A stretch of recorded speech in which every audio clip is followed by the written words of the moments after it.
Le damos la bienvenida al Salón Donado de la Legislatura de la Ciudad Autónoma de Buenos Aires. Antes de comenzar este acto, les voy a pedir, si son tan amables, de silenciar por completo sus teléfonos celulares. Muchísimas gracias.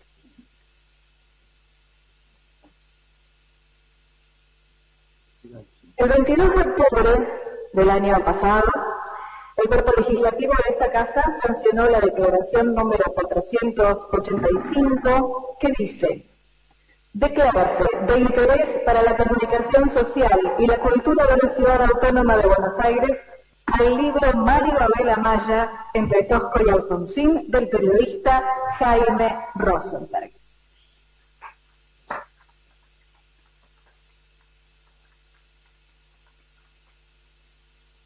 La iniciativa ha sido del diputado Sergio Abrevalle, quien está en la mesa principal encabezando este acto, por supuesto, junto a nuestro homenajeado, el diputado nacional Facundo Suárez Lastra, a quien les damos la bienvenida. Muchísimas gracias por acompañarnos. Queremos agradecer además la presencia del diputado de la Ciudad Mandato Cumplido, Fernando Finbar. Muchísimas gracias por estar aquí. Agradecemos la presencia del secretario general de la UBA, Mariano Genovesi. La presencia de Luciana Malamud, muchísimas gracias por acompañarnos. Josefina González Jáuregui y Pilar González Jáuregui, muchísimas gracias por estar aquí también. Matías Méndez y Juan Manuel Romero, un aplauso para todos ustedes. Muchísimas gracias por acompañarnos. Y vamos a dar comienzo entonces a este acto de hoy con las palabras de apertura de quien ha sido el autor de esta iniciativa, el diputado Sergio Abrevaya. Como usted quiera, diputado.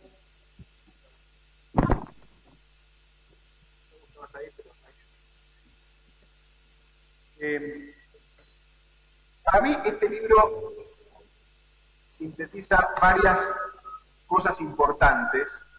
Este libro es su autor, en lo que yo considero útil para la comunidad argentina que busca su camino, que le cuesta encontrarlo. Este libro trae a la memoria y de esa manera nos dice parte de lo que debería ser ese camino.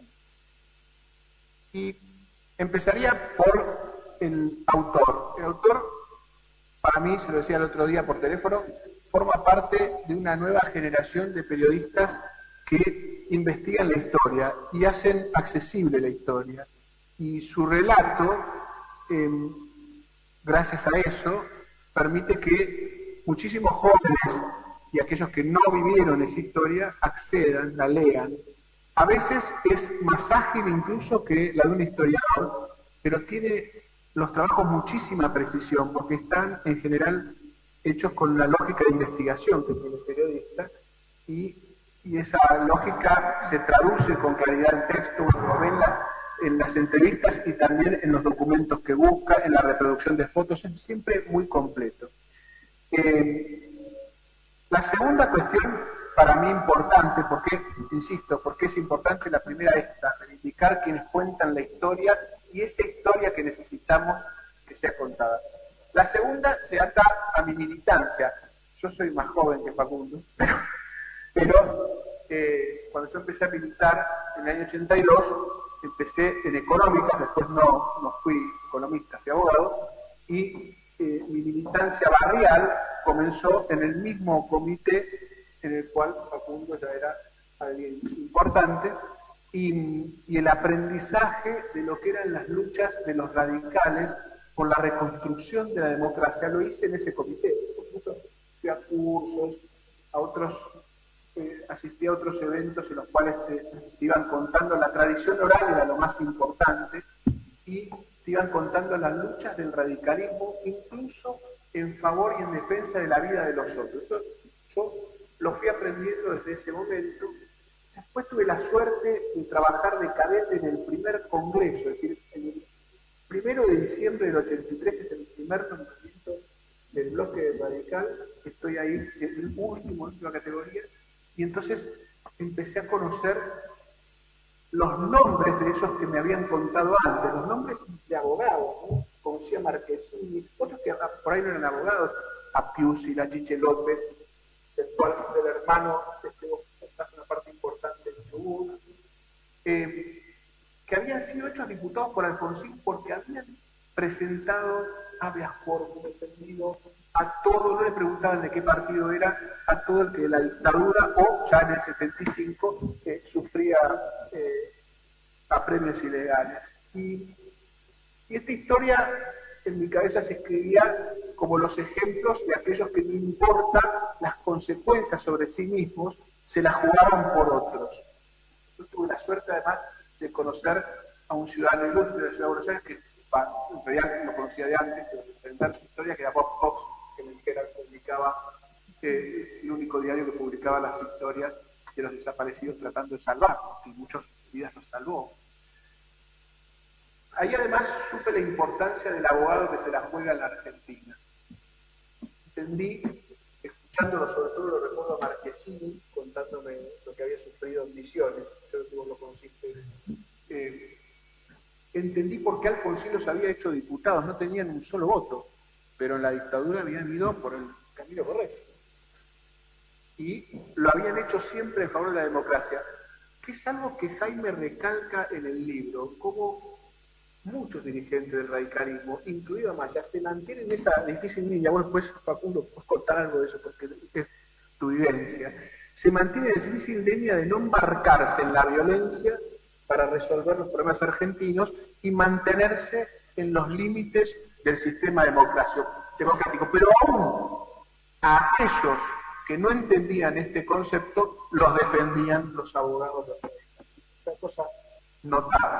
Escribieron la historia y yo creo que es una parte de la explicación del triunfo de Alfonsín en el 83, ¿ves? Porque construye una credibilidad y una firmeza en la postura de todo un partido, por supuesto para el liderazgo de Alfonsín y mil cosas más, pero esto yo creo que es un componente importante de esa credibilidad. Y ahí está nuestro personaje, Mario de la Maya, que es un abogado que hace esto, que se la juega por sus creencias, que se la juega por los valores del sistema democrático, por la libertad, se la juega por los dirigentes sindicales que tienen convicciones y que defienden a sus trabajadores. Es un ejemplo de militancia y de vida. No era siquiera el mejor orador, un excelente diputado. El libro lo refleja muy bien. Es un libro para inspirarse. Es un libro por ahí que reinspira. Quien escribimos siempre en esto, porque lo aprendimos, te devuelve la inspiración. Y es un libro para recomendarle a los ciudadanos de la Argentina, en este caso estamos limitados en la ciudad de Buenos Aires, bueno, a la ciudad de Buenos Aires, y decirle, miren, léanlo. ¿Por qué? Por todo esto. Porque se trata de un hombre que, como otros abogados, se jugaron la vida por defender los derechos cuando te podían matar de otros, con quienes no compartían ideales. Léanlo porque es un buen trabajo, porque es un trabajo que Jaime hizo a conciencia, que además leo todos los nombres, muchos son los conozco en entrevistas, gastaste muchísimas horas en confirmar y reconfirmar el perfil y las características del personaje. Léanlo porque refleja un momento de la historia, o dos momentos de la historia argentina muy importantes, y léanlo porque es lo que hay que hacer, porque eso es lo que tenemos que hacer hacia adelante, defender nuestros derechos, plantarnos con lo que creemos, a pesar de que el alrededor parece decir que lo políticamente correcto es otra cosa. La historia de Maya enseña que hay que defender lo que uno cree, y que aquella frase mal atribuida a un autor, en realidad es de la exégeta, de daría mi vida porque sigas pensando distinto a mí, es un poco la que sintetiza incluso esa tarea de estos abogados radicales que defendieron la democracia en el medio de la dictadura, la libertad. Así que es una obra fantástica para leer y muchísimas gracias por haberla escrito. Esperemos que esto ayude a que se difunda, a que se lea, a que quede en la biblioteca de todos ahí una referencia de querés leer sobre Amaya y sobre esos tiempos, lee el libro. Gracias.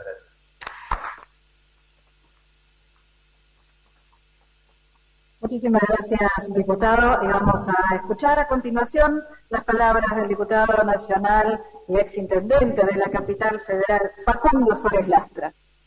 Muchas gracias. Gracias, Jaime, por invitarme a la presentación de esta nueva presentación o en ocasión de la distinción que ha recibido en la legislatura tu libro. Yo quiero empezar con algo distinto, después de hablar del libro y del autor, pero permítanme una satisfacción personal de compartir algo de Amaya con ustedes. Y en este lugar, por el carácter transitivo de la regla aristotélica, Mario Abel Amaya tenía una poesía en su escritorio, mi amiga Gabriela González Gas le fotocopió la poesía, yo le fotocopié la poesía a Gabriela González Gas y tuve esa poesía toda la vida que tuve un escritorio con vidrio. Después la modernidad me hizo tener escritorios de fórmica y tengo la poesía en otro lado. Pero permítame compartirles esto porque en la gente sensible como Mario Abel Amaya, la política, la poesía y los valores iban todos juntos y quiero compartir con ustedes algo que era de su preferencia, que son los Estatutos del Hombre de Tiago de Melo en la traducción de Pablo Neruda. Artículo primero. Queda decretado que ahora vale la vida, que ahora vale la verdad y que de manos dadas trabajaremos todos por la vida verdadera. Artículo 2. Queda decretado que todos los días de la semana, inclusive los martes más grises, tienen derecho a convertirse en mañanas de domingo. Artículo 3. Queda decretado que, a partir de este instante, habrá girasoles en todas las ventanas, que los girasoles tendrán derecho a abrirse dentro de la sombra y que las ventanas deben permanecer el día entero abiertas para el verde donde crece la esperanza. Artículo 4. Queda decretado que el hombre no precisará nunca más dudar del hombre, que el hombre confiará en el hombre como la palmera confía en el viento, como el viento confía en el aire, como el aire confía en el campo azul del cielo, el hombre confiará en el hombre como un niño confía en otro niño. Artículo 5. Queda decretado que los hombres están libres del yugo de la mentira. Nunca más será preciso usar la coraza del silencio ni la armadura de las palabras. El hombre se sentará a la mesa con la mirada limpia, porque la verdad pasará a ser servida antes del postre. Artículo 6. Queda establecida durante 10 siglos la práctica soñada por el profeta Isaías, y el lobo y el cordero pastarán juntos y la comida de ambos tendrá el mismo gusto a aurora. Artículo 7. Por decreto irrevocable queda establecido el reinado permanente de la justicia y de la claridad, y la alegría será una bandera generosa para siempre enarbolada en el alma del pueblo. Artículo 8. Queda decretado que el mayor dolor siempre fue y será siempre no poder dar amor a quien se ama, sabiendo que es el agua quien da a la planta el milagro de la flor. Artículo 9. Queda permitido que el pan de cada día tenga en el hombre la señal de su sudor, pero sobre todo tenga siempre el caliente sabor de la ternura. Artículo 10. Queda permitido a cualquier persona, a cualquier hora de la vida, el uso de traje blanco. Artículo 11. Queda decretado por definición que el hombre es un animal que ama y que por eso es bello, mucho más bello que la estrella de la mañana. Artículo 12. Decrétase que nada estará obligado ni prohibido. Todo será permitido, inclusive jugar con los rinocerontes y caminar por las tardes con una inmensa begonia en la solapa. Solo una cosa queda prohibida: amar sin amor. Artículo 13. queda decretado que el dinero no podrá nunca más comprar el sol de las mañanas venideras. Expulsado del gran baúl del miedo, el dinero se transformará en la espada fraternal para defender el derecho de cantar y la fiesta del día que llegó. Artículo final. Queda prohibido el uso de la palabra libertad, la cual será suprimida de los diccionarios y del pantano engañoso de las bocas. A partir de este instante, la libertad será algo vivo y transparente, como un fuego o un río, o como la semilla del trigo y su morada será siempre el corazón del hombre. Me pareció que esta poesía, que tiene un espíritu de época, pero que tiene el valor permanente de los clásicos, que es su vigencia, era una forma de compartir para que se entendiera cómo era Mario Abel Amaya. Y yo debo confesar que la leo una vez más y me gusta cada vez más. Y yo me emocioné de vuelta. Ahora entonces sí, vamos a hablar del autor y vamos a hablar del libro. No va a ser tan larga como la poesía, mi intervención, pero déjenme, me invitaron, tengo algunas cosas para decir, allá voy. Primero, lo felicito al autor, Jaime. Veo un hilo conductor en algunas cosas que ha hecho Jaime. Elegir a Amaya por un lado, elegirlo a Bravo por el otro. Está eligiendo un perfil de personajes, un perfil de enfrentar las dictaduras, una forma de hacer política. Yo creo que hay un hilo denominador, hay algo, creo intuir en la personalidad de Jaime, a quien no conozco tanto más que por alguna conversación ocasional, entrevistas, leerlo en el diario, pero hay una inquietud, y en el prólogo, y cuando empieza a dar sus razones y se empiezan a entender por qué elegir una biografía de Mario Abel Amaya, y él da la explicación, y es una explicación que yo comparto y creo que es una enorme contribución, que es que haya una mirada de algunos acontecimientos históricos que vaya por otro lado del relato dominante que ha sido tan manipulador. Este asunto de esta batalla por ostentar el monopolio de la lucha, la pelea y de las víctimas de un sector de la política argentina, me parece que requiere, por lo menos, que existan miradas de otras cosas que sucedieron. Y ahí sí, como soy un poco más grande, decía Sergio que cuando yo era presidente del Consejo Deliberante acá en el año 1983 y tenía 29 años, me costaba mucho encontrar a alguien menor que yo, mayor que yo. Ahora me cuesta mucho encontrar a alguien menor que yo. Las cosas han cambiado, pero esta idea de que hago la referencia a la edad porque yo viví en esa época, lo vi a Mario Abel Amaya, muchas de las cosas que están tan bien escritas, hay temas de época que están sintetizados muy bien, y los testimonios son testimonios verdaderos. Yo quiero primero que nada decir, yo soy testigo de las cosas que cuenta Jaime en el libro, son verdaderas. Acá no hay cuentos, de algunas me enteré, pero estas cosas sucedieron, doy fe de la mayoría de ellas. Algunas me enteré leyendo el libro, pero la mayoría las conocía, las conozco, y son relatos fidedignos de sus fuentes. Es una buena investigación y me parece que contribuye mucho a que se esclarezcan algunas cosas. Y me parece que es un libro necesario, porque rescata valores importantes.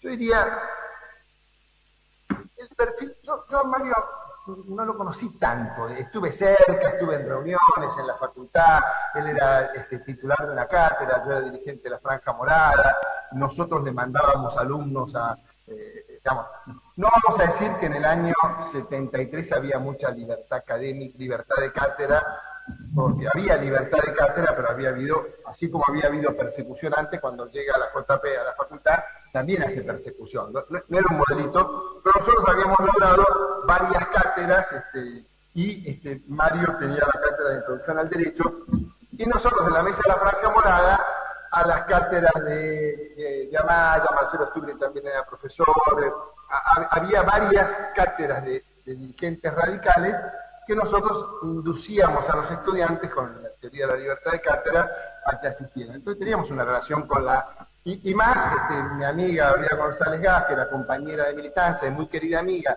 era auxiliar en la cátedra de Amaya, entonces más razones para llevar. Entonces había un trato, en la casa de Gabriela paraba mucho Amaya y yo iba de visita, en reuniones, en el Pato Juan que se ha hecho referencia, actos, pero digamos que veo acá las hijas de Daniel González, que trabajó con él, que era su amigo. Daniel me llamó un día y me dijo que hay que llevar a la mamá de Amaya a la cárcel de Devoto a ver el único que tenía auto era yo, y la llevé y la llevé a la madre. Veo a las hijas de Daniel. Daniel sí tenía un trato, yo no tuve eso, pero de conocerlo, de saber su trayectoria y de repensar en el personaje a partir del libro, quiero destacar dos valores que a mi juicio son muy importantes en política, y sobre todo en la política de hoy, donde hay tanto ego, donde hay tanta superficialidad, donde hay tanta impronta de proyecto personal por encima de los proyectos colectivos. A mí me parece que Mario Abel Amaya tenía como condición esencial de la política el valor de la humildad. Era un hombre que ejercía la humildad, era un hombre humilde, humilde en términos filosóficos, no en términos de su riqueza personal, espiritual, etc. Era un hombre de convicciones, era un hombre de firmes convicciones, y las firmes convicciones que tenía son las que llevaron a tomar la opción que tomó desde muy joven por acercarse al radicalismo, a la reforma universitaria, a toda la trayectoria que ustedes han leído en el libro, y si no la leyeron, léanlo porque realmente está muy interesante. Y hay temas de época que están muy bien tratados, así sintéticamente, pero muy bien conceptualmente tratados.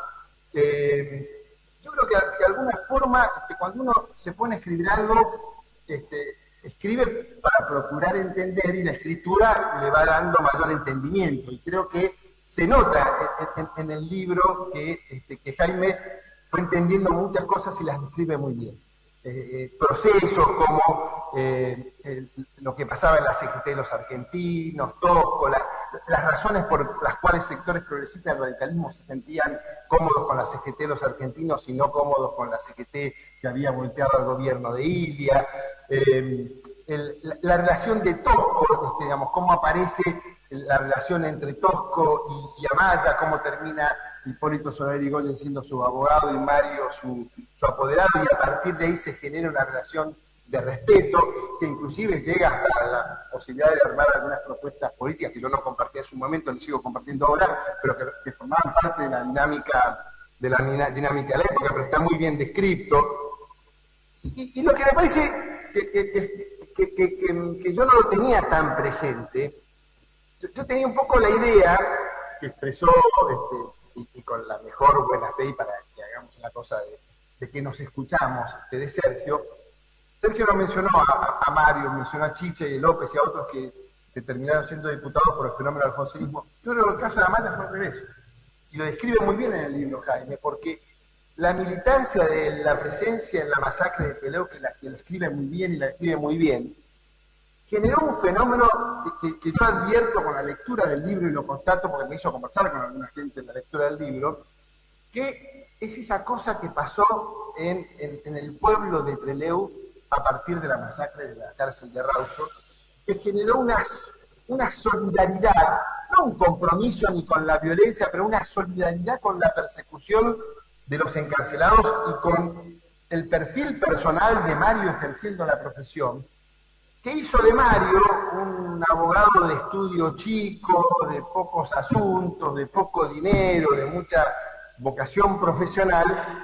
Lo hizo un personaje que a un Alfonsín, que en aquel momento ganó muy pocos lugares, le dio el triunfo en Chubut, por el perfil y el reconocimiento que la comunidad de Trelew había tenido. Y eso va surgiendo de la lectura del libro de Jaime, y me parece, no es que sea un hallazgo, él encontró una situación, la describe muy bien, y para mí me encuentro, no era de los que pensábamos que todos eran diputados o concejales porque Alfonsín había sacado un montón de votos. Y la mayoría de eso, pero había otros, como el caso de Mario de la Maya, que habían tenido un crecimiento y reconocimiento de su comunidad en función de cómo ejercieron su militancia y su lucha contra la dictadura. El papel de la AAA, la Universidad de Otaviano Ivanisevich, Santucho y su relación con el radicalismo, cuando le informa, eso lo conozco, eso fue así, cuando le informa la inminencia del golpe. Está claro que hoy es 23 de marzo, hace algunos años, a esta hora, nosotros sabíamos lo que iba a pasar. Yo estaba estudiando una materia en la Facultad de Derecho y como se suponía que mi padre era un dirigente radical conocido, era una casa más segura, había 10 militantes de la Franja estudiando distintas materias en mi casa para estar más seguros, con la radio prendida hasta que apareciera la marcha militar. Eso pasaba, eso se veía venir, tomábamos precauciones, esa noche salimos a escondernos por todos lados a distintos lugares, se habla de ese tema también en otros lugares, en otras circunstancias, en el libro, la explicación del origen de Setúbal, los contenidos. Nosotros en la Franja Morada y en la coordinada de Setúbal éramos partidarios de la liberación nacional y social de la práctica y de la socialización de los medios de producción y cambio. No es que Amaya no era radical. Los radicales de izquierda eran así, digamos, no es que Amaya era un zurdo que le gustaba el ERP y que defendía a los montoneros. Los radicales, progresistas, jóvenes, éramos así.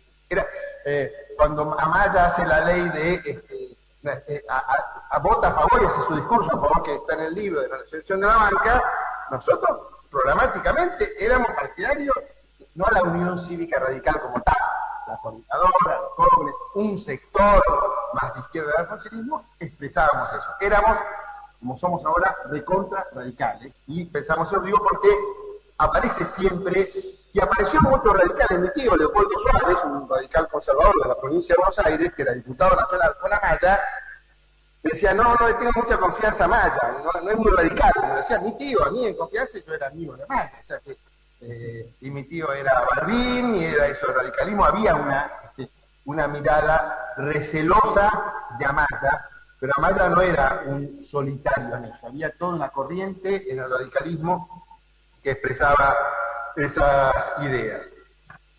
Bueno, no quiero, me puse el cronómetro para no tomarme mucho tiempo y ya me estoy tomando mucho más tiempo que habitualmente se toman estas cosas, pero voy a terminar con esta idea de si era radical o no era radical. Y voy a tomar dos líneas del libro de Jaime.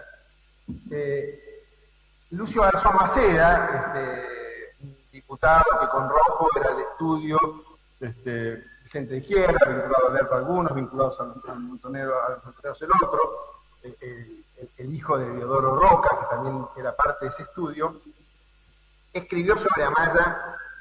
Es una cosa provocativa, ¿no? Voy a encontrar una coincidencia de dos extremos para ver cómo se malentiende, cómo se entiende conceptualmente al radicalismo o a cualquier fuerza política democrática.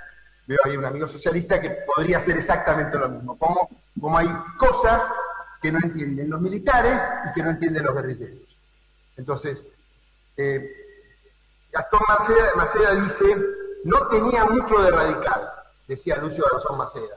Al recordarlo como amigo de Gustavo Roca y de buena relación con Tosco, los militares creían que era de leer. No estaban en condiciones de entender ni querían entender otra cosa. No estaban conceptualmente capacitados para lo que con toda claridad había dicho Amaya en lo que Abel, con lo que Jaime dice que es su línea más clara, que es la que dice, no estamos para matar por nuestras ideas, pero sí para morir por ellas. Esta es una diferencia conceptual fundamental entre quien decide la lucha armada y quien quiere defender a los que luchan contra una dictadura al margen de las diferencias que tengan y lo que piensan. Y también entiende esto Tosco cuando dice de su abogado, el doctor Amaya, puede sintetizarse en la palabra solidaridad por encima de las diferencias. Tosco entiende que hay diferencias y que un radical puede defender a una persona de izquierda. En el caso de Tosco no estaba relacionado con la guerrilla, tenía relaciones políticas, como el propio tenía Mata, y como teníamos muchos de nosotros, conversaciones con sectores de la resistencia contra la dictadura, convivíamos en la calle, en las manifestaciones, en muchos lugares, pero me parece que esta incomprensión de los militares y de los guerrilleros para entender cómo una persona democrática puede defender a otro que no piensa lo mismo, y es más, no solamente tener una concepción de defensa de los derechos humanos, sino una convicción acerca de cómo se ejerce la profesión de abogado, cómo quien defiende a un cliente no está comprometido con la actividad del cliente, sino que está comprometido con el ejercicio del derecho, con que se cumpla el Estado de Derecho. Digamos, eso no lo pudieron entender jamás, y por eso, de alguna forma, ha quedado medio cuestionado en algunos lugares cómo había sido este Mario Abel Amaya. Yo creo que esa pregunta de cómo había sido este Mario Abel Amaya y cuál fue la línea que funcionó en esa época, el libro de Jaime la responde con absoluta claridad, con fácil lectura. Recomiendo que no se lo pierdan, se lee rápido, se lee fácil y es muy bien. Muchas gracias.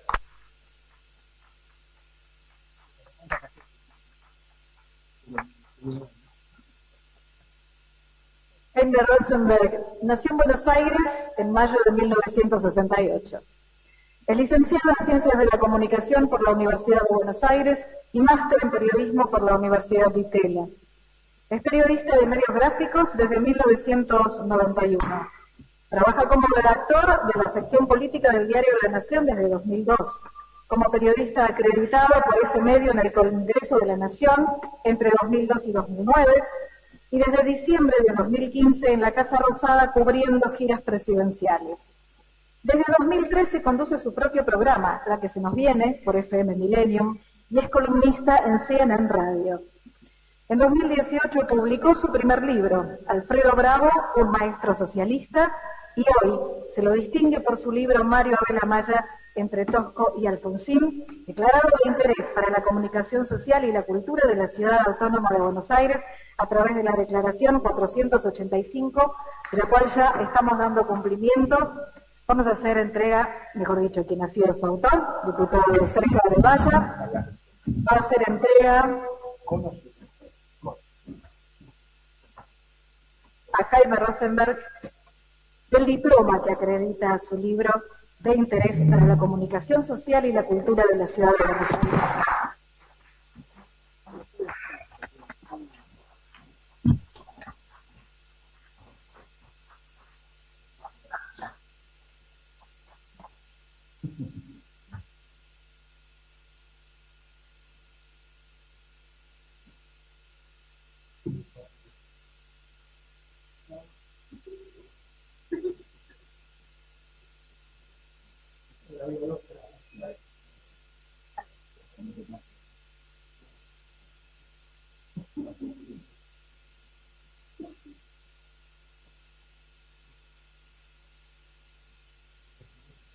Ahora sí los invitamos nuevamente a tomar asiento y vamos a escuchar, por supuesto, la palabra de nuestro homenajeado de hoy, homenajeado a través de su libro, Jaime Rosenberg. Bueno, muchas gracias. Gracias a los que vinieron, a cada uno de ustedes, por estar aquí. Gracias a los que nos están viendo por streaming, esta cosa media extraña e impersonal, pero bueno, que ocurre y a la que debemos adaptarnos en estos tiempos de pandemia. Y bueno, quería garabatear algunas cuestiones que tienen que ver con el libro en sí. Ya tanto Sergio como Facundo se extendieron en su postura y en sus posiciones y en sus visiones de cómo era Amaya y qué era, y bueno, y lo que intenté contar en el libro, siempre parcialmente, porque siempre es un recorte de la realidad lo que haces, y siempre te quedás con ganas y pensás que pudo haber sido mejor, o si te daban 2 meses más, podrías haberlo corregido un poco más y hubiera salido algo más concreto y más acabado y más cercano a una vida que es difícil de escribir una vida. Me costó con Bravo con 78 años y me costó con Amaya con 41 años, que es vivió muy poco para lo que tenía, la posibilidad que tenía de crecimiento en la política, creo que era muy, muy superior, y por suerte los jóvenes como Facundo, que en su momento estuvieron cerca de él, pudieron concretar muchas de las cosas que él no pudo concretar por esta muerte tan temprana, tan violenta y tan injusta que le tocó, como decía tanto Sergio como Facundo, por jugarse por sus ideales, por sus principios, por no mentir, por hacer lo políticamente incorrecto, por defender a gente a la que nadie defendía, que equivocados o no, luchaban o trataban de imponer o de, digamos, de hacer valer su visión de país.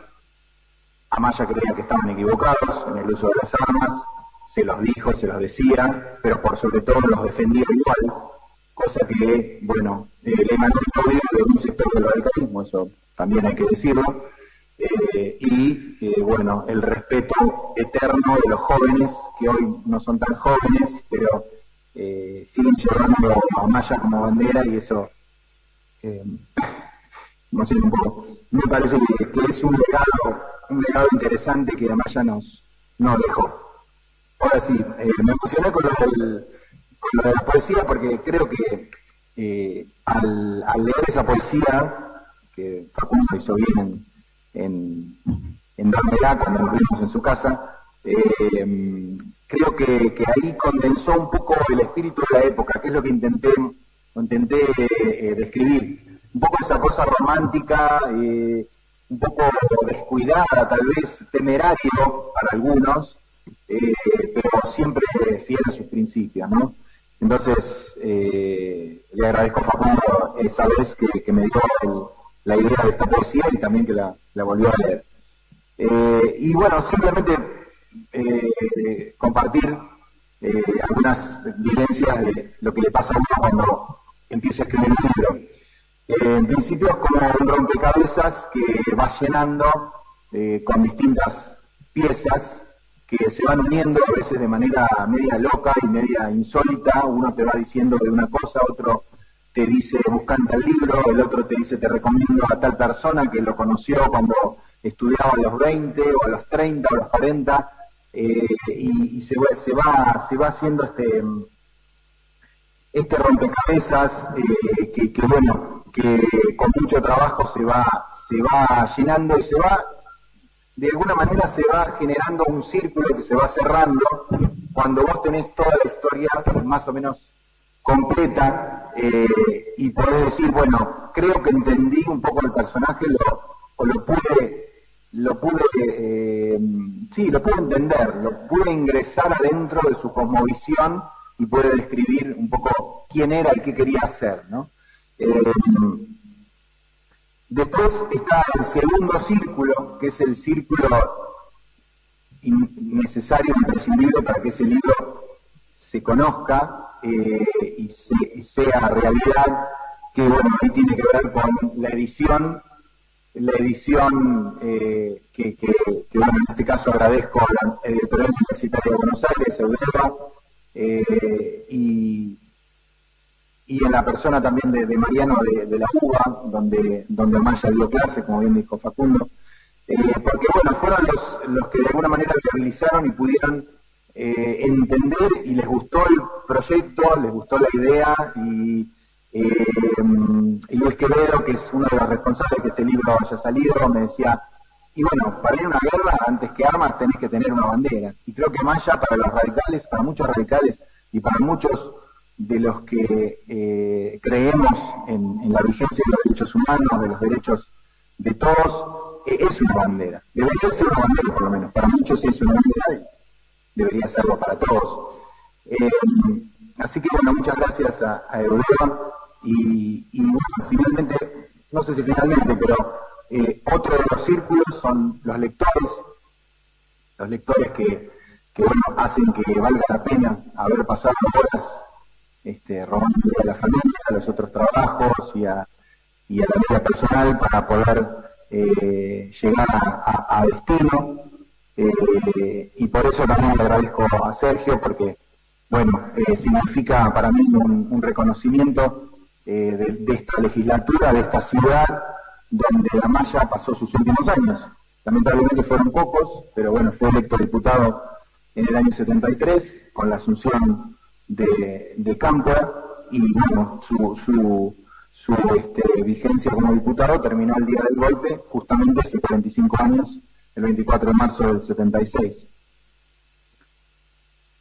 Ese es el segundo círculo de los lectores, que esperemos que se vaya ampliando. Y el tercer círculo, que está abierto, que siempre da la impresión que está bueno que así sea, es el de lo que va surgiendo cuando uno no lo espera y uno termina de publicar el libro y aparecen cosas que a uno le dan la pauta de que valía la pena. Aparece uno de los hijos de Chiche López, que vive en Nueva Zelanda y que me dice que se emocionó mucho con el libro y se acordó de anécdotas de su padre. Chiche López, también un dirigente radical de Chubut, muy comprometido con los derechos humanos, muy cercano a Alfonsín. Aparecen también Josefina y Pilar, que me traen los recuerdos de Daniel González, una foto que tenía guardada su papá de Amaya, que bueno, que atesoro con un recuerdo invalorable, que me da la impresión que la metí en vivo también Amaya, ese cuadro guardado en algún rincón de algún armario, y que salió, tuvo que ver primero con mis charlas con él, y bueno, y después con sus hijas que me lo digamos, que humanamente y generosamente me lo cedieron. Y así puedo nombrar muchos, puedo nombrar una persona que se acordaba de Amaya en un acto contra el golpe de Pinochet en el 73, que yo la verdad que mencioné solamente en el libro, pero que apareció y estaba Amaya junto con Tosco y junto con otros dirigentes, con Oscar Allende, el fundador del PI, también en esa plaza de los dos congresos, acá cerca. Y bueno, al margen de ser motivo para una segunda edición, todos estos datos que aparecen dan la pauta de una cosa que no está terminada, de algo que se sigue reinventando. Y eso es lo que me gusta, que así como también con lo de Alfredo surgieron muchas cosas después de terminar el libro, con lo de Amaya también me da la impresión que es una manera de mantenerlo vivo y que vayan surgiendo cosas y que se vaya realimentando su figura, que es muy importante para los radicales, pero creo que también para todos los que lo recuerdan como un gran orador, primero como un hijo de maestros rurales, puntanos, que llega a Chubut a enseñar en el medio de la nada, en el medio de parajes desconocidos, y creo que Amaya de alguna manera tomó esa generosidad de sus padres, ¿no? De enseñar en lugares donde no te dan una medalla ni te palmean la espalda, sino que cumplís con tu deber de docente, de maestro, ¿no? Y también aquel orador de la Universidad de Córdoba, por la Universidad Laica, que tenía mucho que ver el radicalismo con eso. Después, como decían acá también, como defensor de presos políticos, incluido a Roberto Mario Santucho, de VERT, y su época de los 70, su acercamiento a Alfonsín y su elección como diputado y su muerte, en la que está Alfonsín diciendo el último adiós y recordándolo como lo que era, un luchador, un hombre de convicciones, un hombre de valores. Que estoy muy contento, la verdad estoy feliz, perdón por la emoción. Y muchas gracias a Sergio por la distinción, a Facundo por tus palabras, y muchas gracias a todos por venir a haber compartido este momento. Gracias.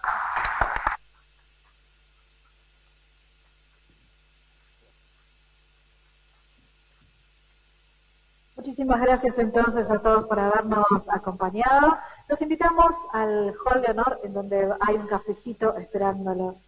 Muchísimas gracias, muy buenas tardes.